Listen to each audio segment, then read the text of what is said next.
Last night, my fiance and I saw the movie A Knock at the Cabin by M. Night Shyamalan. I don't even know how to say the guy's name, so I tried to make a mockery of it and I screwed it up. Solid movie, all in all. I'm not going to get into deep spoilers here. There will be some, so if you haven't seen it yet and you really want to and you don't want anything spoiled, tune out now. Thanks for the click, like, subscribe, come back after you've seen it. Before we get deeper into it, follow my socials. Caleb Isn't Funny on Twitter and Instagram. Caleb Salvatore Comedy on TikTok. If the Chinese spy balloon didn't get enough of your information, subscribe to this channel, like the video, turn notifications on, share it around if you're really feeling generous. And then follow my show. It's a weekly podcast that's based, brought to you by Outlaw Streamers. It's on Rumble, Spotify, Spreaker, Apple Podcasts, and iHeartRadio. You can also see it along with the clips on outlawstreamers.com. We'll post weekly clips, daily clips of the show on this YouTube channel as well. Again, that's based with Caleb Salvatore. Pretty much anywhere you get your podcasts, we're not already banned. Can't post full episodes to YouTube because they shut us down. It is what it is, but I appreciate you guys either way. So we saw the movie A Knock at the Cabin. I'm a huge horror fan. I like suspenseful movies. I'm almost always disappointed with horror movies, but this one I wasn't. It was very intense, and I like these like psychological thriller types that make you think. You know, it's kind of like, I really don't know who to believe here. It could be 50-50. You know as much as the characters know, that kind of thing, right? So essentially the plot, without, again, sorry if there's spoilers. Essentially the plot is there's this family out in the woods. It's a gay couple. It's two husbands and their daughter that they adopted. And these four people come to their house, and they break in, and there's this huge. They tie them up, and they talk about how they have to choose. You have to kill one person of your family. One of the three of you has to be sacrificed, to save the world from the apocalypse. Otherwise, the world's going to end, and all this horrible stuff's going to happen, and you'll be forced to wander the cosmos alone forever, with each other, but just desperate, sad, and afraid, scared, all that stuff. Very odd cast. Dave Bautista and Ron from Harry Potter. If you would have told me as a kid that Bautista from wrestling and Ron from Harry Potter would be paired up in a movie together, I would have laughed at you. But no, it was there. And solid movie, though. Acting was good. What I want to do with this, basically, is I know there's a lot of movie reviews, and if you've seen my show and kind of know what I'm about, what I want to do is I want to take new movies and look at them from a perspective of someone that just wants to watch a movie, right? I don't want any political woke nonsense being shoved down my throat, and I think this movie actually did a really good job at that. Yes, it was a gay couple, but that was really it. It plays into the story, but not in the way you would think it would. It was actually the opposite. They did a really good job navigating that and not making the fact like they were just gay. They just happened to be gay. It wasn't a huge part of the movie. There was one character who's a little pessimistic, and he assumes it's like they're lying and it's a targeted attack on them because they're gay. And the message of the movie is kind of, hey, not everyone's this big bad bigot that's out to get you. They didn't pick you because they're gay or because you're gay. It wasn't like Jordan Peele's movies are kind of a little bit more, this is clearly happening to these people because of their race or whatever. But it wasn't like that. They did a really good job navigating that. And there is a scene where he gets, it's a flashback where he got attacked in like a gay bashing incident. But that's a real thing, like that does happen. And I don't think it's like, I think it's just as irresponsible to avoid that completely as it is to, act like it's this horrible epidemic that's happening every day to everybody. So I think they actually navigated that really well. There's also a very pro family and humanity message to it that's really missing, especially from a lot of Hollywood elites. I thought they did a really good job at that. Like I said, one of the main characters, really pessimistic, and they did a good job at navigating that. He's very pessimistic just about human nature in general, and they kind of played that in really well toward the end of it. So it's, again, like I said, very pro family, very pro humanity. There was a gun in it, and the gun wasn't being used by the bad guy, although it was used very poorly by the main characters. So again, spoiler alert, I don't care. You've been warned 100 fucking times coming up to this. There goes the monetization, right? You've been warned 100 times coming up to this point. It is what it is. So in the beginning, they're trying to break down the four cult members or whatever are trying to break in the door, right? They're trying to get into the house and so they can tie the family up and make them make these decisions. And one of the dads says, "I've got a gun." And the other guy turns to him and says, "Well, you really brought that? You brought that out here?" Because, like, implying that they had a gun, right? And, you brought that out here? And he turns to him and says, "I left it in the truck." Well, what good does it do you there? It was kind of a pro-gun message, too. I was surprised. Like, the message, the pro-gun message of, it's better to need it or to have it and not need it than need it and not have it. Well, they needed it and didn't have it because they left it in the truck. It doesn't do you any good in the truck. If you're going to carry a gun, that's what I was taught when I got my carry permit. If you're going to carry a gun, carry it on your person at all times, period. And it's especially useful for when you're traveling. Especially when you're, like, out in a cabin in the woods like that, right? The police are probably 45 minutes away. You can't rely on anybody but yourself. Bring it inside. And then later on, there's a scene where he goes to the car to get the gun.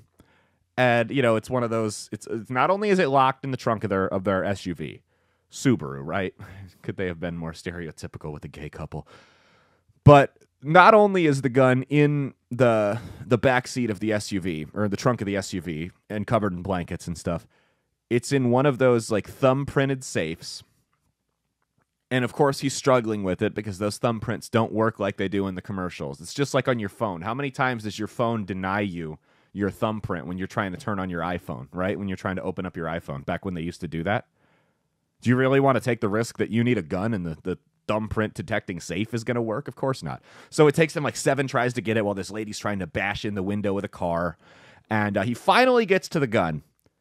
He finally gets the safe open. Not only is the gun locked up in the vehicle, in a safe, right? Not only is the magazine not in the gun, there was no ammunition in the gun. He might as well have brought a squirt gun. And I'm just like, guys, and it was a very good point. The subtle message, but intelligent people picked it up, that if you have a gun, you need it. If you are in a position where you need a gun, you need to get that gun now. You need to pick it up. You need to have it ready to go now. Maybe you have a safety on it that you need to flick off, but there can't be too many motions between you and between you pulling that trigger, or between you and pulling the trigger, right? If there's a bad guy in your house, if you're being attacked or pursued by somebody, you need to be ready to go. It takes a little bit to hand load a 9mm handgun, right? Imagine doing it with some crazy woman trying to bash your head in with an axe outside. I mean, like, what did you think was going to happen? If you were in a position where you needed that, like, and that's the misconception with firearms, is people feel safer just because they have one. Oh, I'll have time to go out to the car and get it. I'll have time to load it up. No, it is completely worthless to you unless you can pick it up and go bang. And so I mean, this movie, it checked all the boxes. Like, if you're looking for movies that aren't super woke and super political and aren't going to shove stuff down your throat, this was a good movie.